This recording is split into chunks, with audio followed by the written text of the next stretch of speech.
Tas, kur jūs esat atnākuši, ir pirmā diskusija divu diskusiju sērijā par filmām, ko rāda šajā pašā omulīgajā kinoteātrī Kino Bize. Tās visas filmas ir veltītas kaut kādām sabiedriski aktuālām tēmām, un tas, ko mēs nolēmām pamēģināt darīt, ir parādīt, ka arī par sabiedrībā asiem, aktuāliem, varbūt dažkārt pat provokatīviem jautājumiem ir iespējams diskutēt miermīlīgā tonī, konstruktīvi varbūt virzīties uz priekšu sarunā tādā tik tālu, kā varbūt Latvijā līdz šim neviens pat nav darījis. Tā kā šis ir diezgan eksperimentāls pasākums, tad man ir arī piedāvājums par diezgan eksperimentālu formātu. Kā jūs redzat, mēs esam sadalījuši auditoriju divās daļās. Ir viena daļa šeit, ir otra daļa jūs. Es ceru, ka mēs nedalīsimies tieši kā es šobrīd pateicu, mēs un jūs, jo mums tā diskusija saruna būs visiem kopīga, bet tas iemesls, kāpēc tomēr ir vairāki cilvēki, kas ir ataicināti šeit priekšā, ir tas, ka es droši zinu, ka par tiem jautājumiem, ko mēs šodien apspriedīsim, viņiem ir kas svarīgs sakāms. Un tāpēc formāts būs varbūt nedaudz negodīgs pret auditoriju kopumā, bet tas būs tāds, ka šiem cilvēkiem priekšā būs nedaudz lielākas iespējas izteikties un pastāstīt par saviem jautājumiem vairāk nekā cilvēkiem auditorijā. Mēs mēģināsim iziet cauri tādiem lieliem 4 jautājumu blokiem, atbilstoši to cilvēku skaitam, ko jūs redzat man apkārt. Es no sākuma vērsīšos pie viena no viņiem ar konkrētiem jautājumiem. Mēs pēc tam visi kopā, es ceru, auditorijai ļoti entuziastiski iesaistoties, apspriedīsim tās atbildes un varbūt kaut kādus citus momentus, ko jūs no sevis, varbūt savas pieredzes vēlties piebilst. Kad mēs to būsim izdarījuši, mēs ķersimies pie nākamā viesa. Atkal iztaujāšu viņu no sākuma par tiem jautājumiem, kas šķiet svarīgi, un tad mēs kopā par to visu diskutēsim. Un šādi mēs virzīsimies uz priekšu. Viesiem ir tiesības atbildēt plaši auditorijai un arī viesiem, kas sēž man blakām, bet tajā brīdī, kad viņi uzstājās ar replikām, nevis ar savu pamatdomu, nesevišķi plaši. Man ir jānokontrolē, lai mūsu kopējā saruna ietilps 2 stundās. Tas ir tāds eksperimentāls formāts, vienlaikus man šķiet, ka šādā veidā mēs varēsim konstruktīvi virzīties uz priekšu, kopīgi diskutējot, vienlaikus kādus no jautājumiem tomēr apskatot arī plašāk. Kā jūs saprotat, šī tēma, kas ir diezgan tāda Latvijai netipiska tēma, puika vēlas būt meitene, meitene vēlas būt puika, kas par to ir zināmā mērā veltīta filmai, ko rāda Kino Bize, kur saucās Pašpuika. Cik daudz no jums ir redzējuši šo filmu? 1, 2, 3, nesevišķi daudzi. Vai kāds no jums principā ir plānojis šo filmu kaut kad noskatīties? Lieliski, tad ir vairāk cilvēki, kas pēc šīs sarunas taisās šeit palikt un skatīties filmu. Lieliski. Arī pārējiem es principā iesaku noskatīties, bet pirms jūs to redzat, varbūt jautājums, tagad izmantošu iespēju uzdot jautājumus vienam cilvēkam, kas sēž šeit zālē, proti Mārim Prombergam, kurš ir gan šīs diskusijas idejas autors, gan arī cilvēks, kas atlasa filmas šim kinoteātrim. Māri, tu vari droši runāt no vietas, cik es saprotu, tev pat nav īsti vajadzīgs mikrofons. Kas ir tie iemesli, kāpēc tev šķita svarīgi Latvijas cilvēkiem parādīt filmu Pašpuika? Vispirms jau tas, ka grūti man nosaukt par autoru idejai, jo mēs iepazināmies pēc filmu, kad bija atnākusi noskatīties, un Aivai un mēs iepazināmies, un pāris minūšu laikā bija vajag. Vienkārši taisam par huligānismu, taisam par pilsonisko atbildību, tad vēl klāt, vēl viena tēma tā, taisam arī par dzimumu audzināšanu. Tā kā tas viss tāds, man liekas, vienkārši procesā.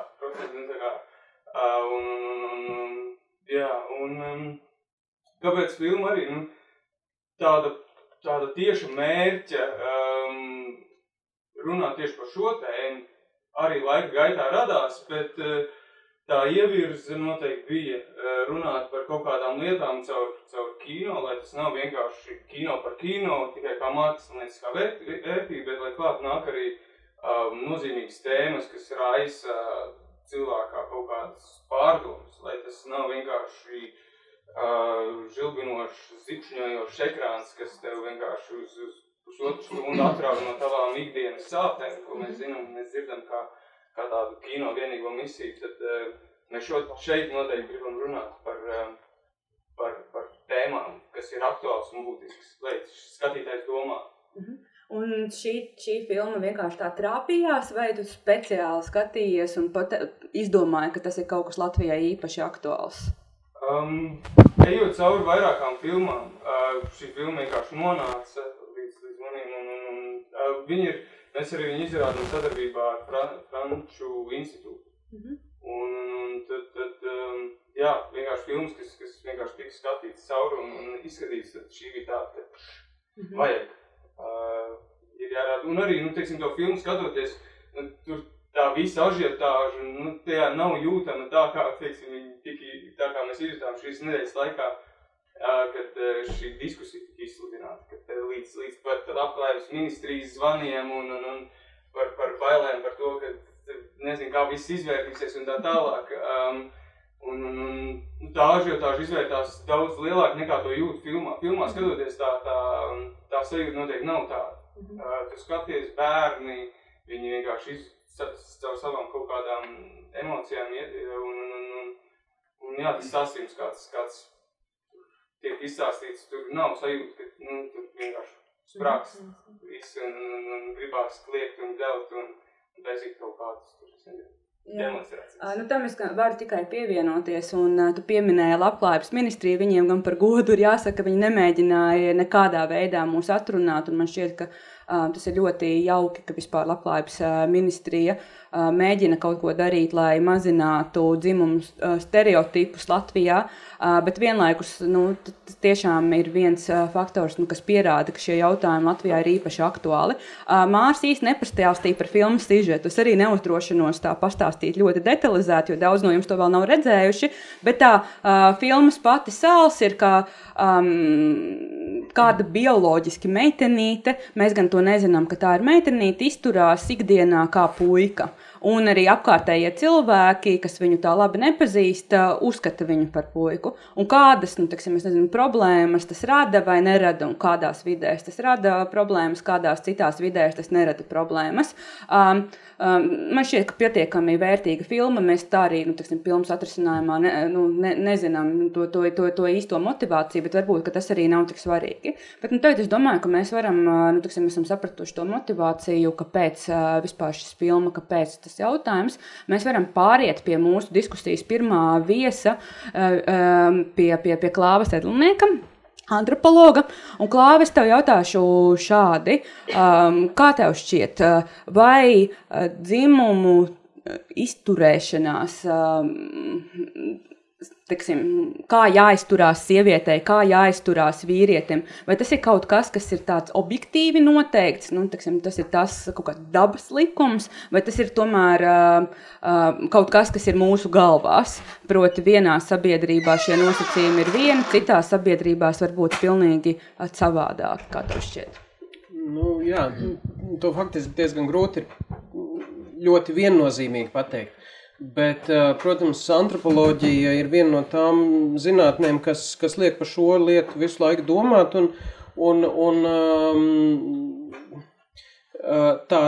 tie dati, kurus ir ieguvuši antropologi pēdējo 100 gadu laikā, pētot dažādas sabiedrības, ir devuši tik ļoti daudz un dažādu uzvedību, tradīciju, normāluma, pareizās, vīrišķīgās, sievišķīgās un vēl daudzu citu veidu uzvedību un tādu spektru, kas liek domāt to, ka nekāda tāda vienota, skaidri noteikta pamata vīriešu vai sieviešu uzvedībai nav. Bet jau pats šis uzstādījums par to, ka ir vīrieši un ir sievietes, respektīvi divas kategorijas, kurās mēs varam kaut kādā veidā ierindoties, ir izriet no faktiski rietumu mūsu sabiedrības dalījuma. Ja?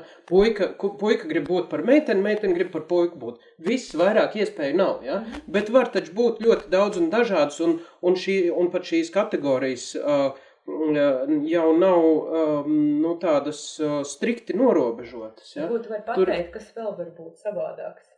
Mūsu izpratnē ir ārkārtīgi grūti to saprast, ja? Bet ir sabiedrības, kurās šīs gradācijas nav, kurās ir, piemēram, 4 dažādas variācijas, ja? Kurās ir bioloģiski, teiksim, cilvēks ar vīriešu dzimumorgāniem, bet kuram varbūt vairākas, teiksim, ļoti izteikti tāds tradicionāli maskulīns, ļoti izteikti feminīns, tā varētu nosaukt par identitāti, ja, vai dzīves ceļš, ja, un tas pats attiecas uz sievietēm, ja, šeit jau mēs iegūstam 4 dažādus veidus, ja, varbūt sievietes, kuras ir sociāli vīrieši, ja, kuras visi uzskata par vīriešiem un viņas dara visu to, ko vīrieši dara, varbūt otrādāk, tur tās iespējas ir ārkārtīgi daudz un dažādas. Bet ja? Tās ir sabiedrības, kur tas tiek pieņemts kā norma? Jā, protams, ir tās variācijas, kā es teicu, ir milzīgas. Ja? Varbūt norma viena, varbūt norma citādāk, varbūt, un tāpēc no tiem antropoloģiskajiem datiem mēs faktiski nevaram nekādus tādus vienotus vadlīnijas pateikt, ka lūk, ir šādi vai tādi, un tas ir dabīgi, un tas nav dabīgi. Ja, izskatās, ka tās variācijas ir milzīgi lielas. Bet tā klasifikācijas sistēmā tomēr izriet no bioloģijas vai tomēr cilvēku pašidentifikācijas vai no kā? Teiksim, vai ir kādas sabiedrības? No kā tu vari pateikt, kas es esmu? Mūsu sabiedrībā, pirmais, kā tev iekvalificēs, ir vīrietis, otrais antropologs. Jā, bet kāpēc? Tam jau nav nekāda pamata, ka es esmu tieši vīrietis, bet varbūt, ka es nemaz neesmu vīrietis. Varbūt, ka es esmu kaut kas vēl cits. Mums vienkārši tam nav tādas klases, nav tādas kategorijas, kurā man ielikt. Ja? Mēs esam visi salikuši. Piemēram, arī runājot par to, mūsu sabiedrībā ir pieņemts uzskatīt, ka ir tikai 2 iespējas. Ja? Un kāpēc tās 2 iespējas ir? Tāpēc, ka dabā ir tikai 2 variācijas lielās. Ja? Bet pēc būtības tā nav. Ja? Un ik pa brīdim piedzimst kāds bērns, kuram piedzimstot pēc viņa dzimuma orgāniem nav iespējams pateikt, kas tas tāds ir. Un mūsu sabiedrībā šiem bērniem viņi vienkārši tiek iebīdīti vienā vai otrā virzienā. Neatkarīgi no tā, kas tad viņam tur, kāds ir viņa ķermenis. Ja? Tas jau vien norāda to, ka faktiski starp šīm te 2 lietām, starp ķermeni un to, kas tas cilvēks dzīvē ir, faktiski nav nekādas. Arī mūsu sabiedrībā nav skaidra tās saiknes. Vai antropoloģijā, tas pēdējais jautājums Klāvam, pirms mēs iesaistamies visi kopā diskusijā, vai antropoloģijā ir kāds skaidrojums, kāpēc sabiedrībā tie dalījumi, tās klases veidojās tā, kā viņi ir? Teiksim, tiešām, kāpēc mūsdienu tādā rietumu pasaulē ir diezgan grūti domāt teiksim, par cilvēkiem ārpus šīs dihotomijas vīrietis, sieviete? Cik man zināms, nav nekāda tāda pamata skaidrojumi, kāpēc ir tieši šādi vai tieši tā. Tas skaidrojums vistālākais, kā var aiziet, ir šāda tradīcija. Bet kāpēc viņi ir tādi izveidojusies, to grūti pateikt. Ja. Labi, paldies, Klau. Mēs varam šobrīd atklāt diskusiju, uzdot jautājumus, nākt ar saviem komentāriem, tikai lūdzu, kā es teicu, ne sevišķi plaši. Antropologam ir jautājums, viņus nelēs, ka viens no iemeslam, kāpēc varētu būt šis dalījums, ir tas, ka sabiedrība iniciatīva vēlas pasaglabāties un tā kā uzcelties par savu izdzīvošanu, un viss elementārākais, viss prastākais veids, kā to var tā kā risināt, ir tas, ka apzināties, ka tikai vienīgi 2 dzimumi, kas satiekas un veido tā kā nākošo paudzi. Un tad vēl nāk klāt kultūra un reliģija, kas vēlreiz nostiprina, vēlreiz spēcina šo ideju, ka būtībā tas var nav tikai dabas plāns, bet tas arī ir tā kā dievu plāns. Vai jums neliekas, ka tas varētu būt no tiem instinktiem, no tām sajūtām par esamību, cilvēku esamību? Diezin vai atkal skatoties uz daudz un uz dažādām sabiedrībām, ja, ir sabiedrības, kurās gluži otrādāk teikt. Šāds sadalījums ir pilnīgi kaut kas monstros un neiespējams. Bet es negribētu reducēt dzimumu lomas vai dzimumu identitātes vai dzimšu lomas un identitātes uz seksuālām praksēm. Tas nav viens un tas pats. Seksuālā praksa ir viens un dzimumu loma var būt kaut kas cits. Kā piemēram Brazīlijā tiek uzskatīts, ka nodarboties ar otru vīrieti ar anālo seksu tā saucamajā aktīvajā tajā lomā ir tāds mačo dzīves sastāvdaļa, respektīvi vīrieša lomas sastāvdaļa. Ja? Tā, ka pie mums savukārt tas tiktu uzskatīts bišķi kaut kā citādāk. Ja? Bet tas nav viens un tas pats. Savukārt, atgriežoties atpakaļ pie seksuālām praksēm, ja, tiešām ir sabiedrības, kuras uzskata, ka nodarboties, kur vīrieši uzskata, ka nodarboties ar seksu ar sievietēm ir diezgan tā briesmīgi, un to var darīt tikai noteiktos laikos, ievērojot visādus tabū un ierobežojumus un tam līdzīgi.